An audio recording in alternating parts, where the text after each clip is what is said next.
Darkness. Silence. Only the faint glow of the moon illuminated the room. There she sat in her glass case, a Raggedy Ann doll with rosy cheeks and a sinister stare. This was no ordinary doll, this was Annabelle. Just being in her presence sent shivers down my spine. The air grew heavy, charged with an unseen energy. What would happen if I were to spend the night alone with this entity, this conduit to the other side? Fear, raw and primal, gripped me. This was no ordinary investigation, this was a confrontation with a legend, a test of my courage against the most haunted doll in the world. I could feel her presence, watching me, judging me. This was the beginning of a long night. The existence of haunted objects has always sparked debate. Skeptics dismiss them as mere superstition, figments of overactive imaginations.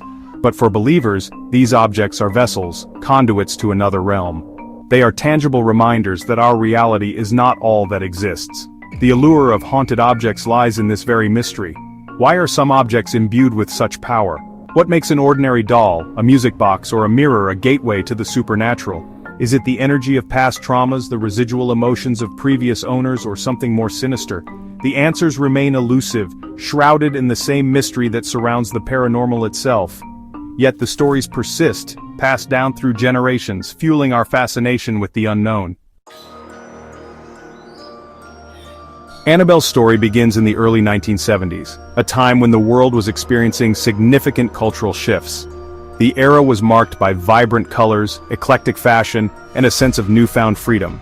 It was in this backdrop that a seemingly innocent gift would become the center of a chilling tale.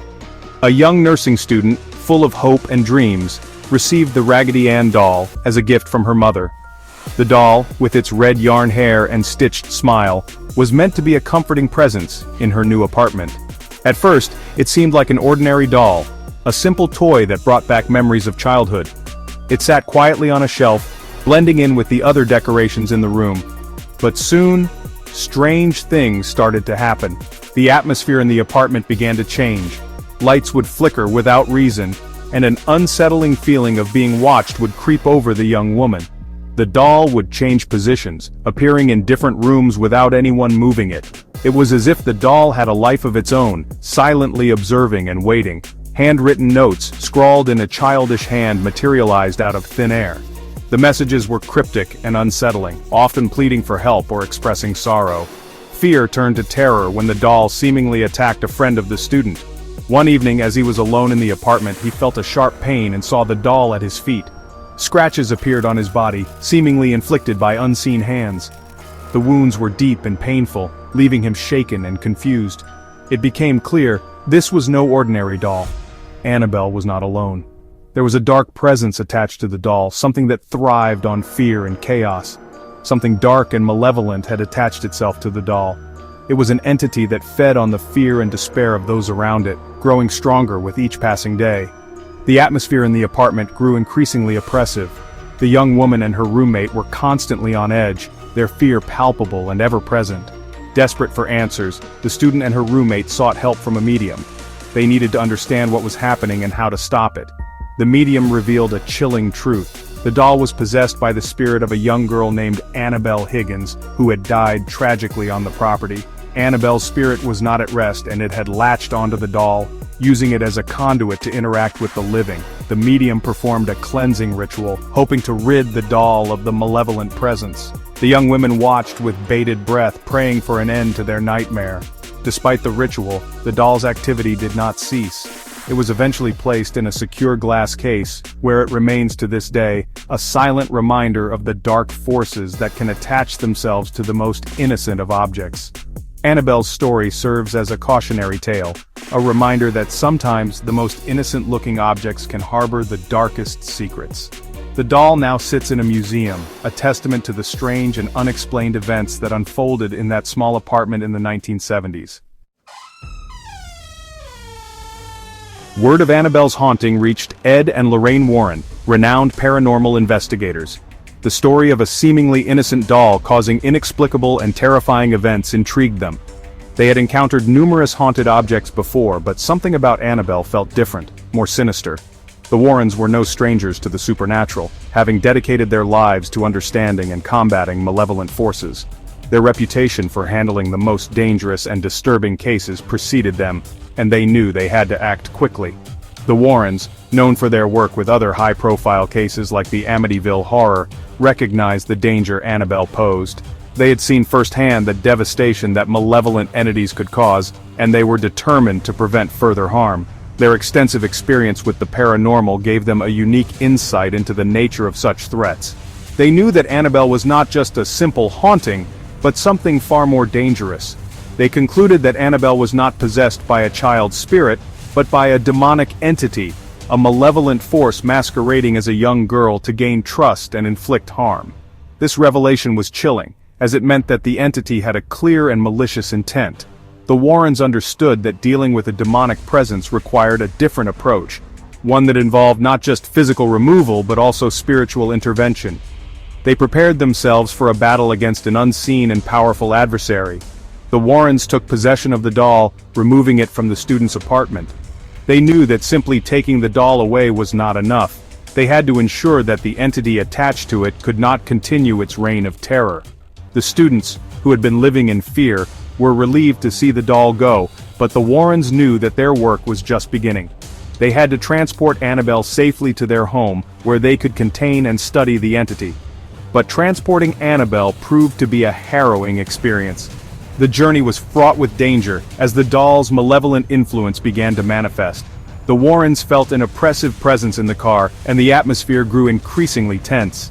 They knew that the entity was trying to prevent them from reaching their destination, and they had to stay vigilant. The doll's evil influence affected their car, causing the engine to stall and the brakes to fail. These mechanical failures were not mere coincidences. They were deliberate acts of sabotage by the demonic entity. The Warrens had to rely on their faith and experience to navigate these challenges. They prayed for protection, and used their knowledge of the supernatural to counter the entity's attacks. It was a battle of wills, and the Warrens were determined to win. Even the Warrens, seasoned paranormal investigators, were shaken by the raw power emanating from this seemingly innocuous doll. They had faced many terrifying entities before, but Annabelle was different. The doll's ability to manipulate the physical world and instill fear was unparalleled. The Warrens knew that they had to act quickly to contain the entity before it could cause more harm.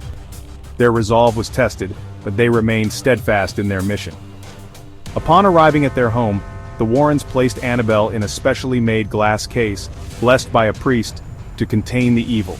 This case was designed to prevent the entity from escaping and causing further harm. The blessing was a crucial step in neutralizing the entity's power. The Warrens knew that this was not a permanent solution, but it was a necessary measure to protect themselves and others.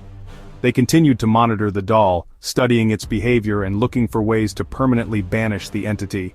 Despite these precautions, the doll's reign of terror was far from over.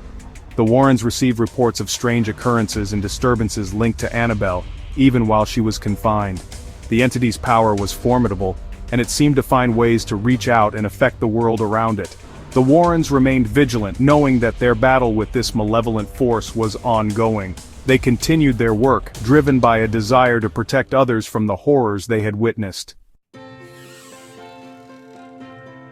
Confined but not defeated, Annabelle continued to exert her sinister influence from within her glass prison. The doll, with its cracked porcelain face and lifeless eyes, seemed to watch every move, instilling a deep sense of dread in those who dared to look too closely. Despite the protective measures taken by the Warrens, Annabelle's malevolent presence was palpable, a dark energy that seemed to seep through the glass, reaching out to those who came near. Visitors to the Warrens Occult Museum, where the doll is kept, have reported feeling uneasy in her presence, experiencing sudden drops in temperature and even fainting. The air around Annabelle's case is often described as heavy, almost suffocating, as if the doll itself were drawing the life force from the room. Some visitors have claimed to hear faint whispers, indistinct but undeniably sinister, emanating from the glass case. These experiences have left many convinced that Annabelle is far more than just a doll. She is a vessel for something truly evil. Some claim to have seen the doll move, its head turning or its limbs twitching. These movements are often subtle, almost imperceptible, but enough to send chills down the spine of anyone who witnesses them. Skeptics might dismiss these accounts as mere tricks of the light or the power of suggestion, but those who have seen Annabelle in action are convinced of her supernatural abilities. The doll's movements are often accompanied by a sense of impending doom, as if she is warning of something terrible to come. One chilling account tells of a young man who, after mocking Annabelle and challenging her power, died in a motorcycle accident later that same day. He had visited the museum with his girlfriend, laughing at the stories and daring the doll to do its worst. As they left, he reportedly said, "If you can hurt me, do it." Hours later, he lost control of his motorcycle and crashed into a tree, dying instantly. His girlfriend, who survived the accident, claimed that just before the crash, she heard a sinister laugh, one that she was certain belonged to Annabelle. Another story recounts a priest who visited the museum and dismissed Annabelle as a hoax. He scoffed at the idea that a doll could be possessed, calling it a mere superstition.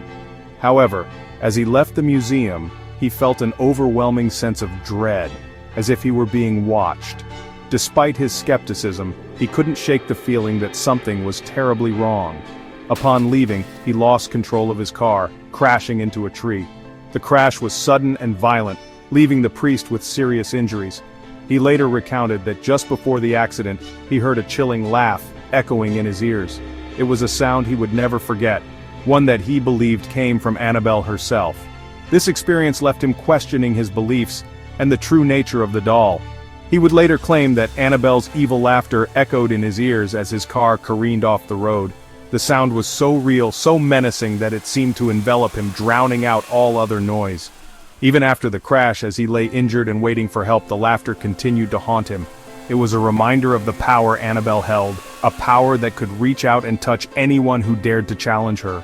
These stories, whether true or embellished over time, have cemented Annabelle's reputation as a conduit to unimaginable evil. The doll has become a symbol of the unknown, a reminder that there are forces in this world that we do not understand. Each tale adds to the legend, making Annabelle one of the most feared and infamous haunted objects in history. Her presence in the museum serves as a warning to all who visit. Some things are best left alone. She remains a stark reminder that some doors are best left unopened, some forces best left undisturbed. The stories of Annabelle serve as a cautionary tale, urging us to respect the unknown and to tread carefully when dealing with the supernatural. For those who have encountered her, Annabelle is not just a doll. She is a gateway to a world of darkness and fear, a world that is best left untouched.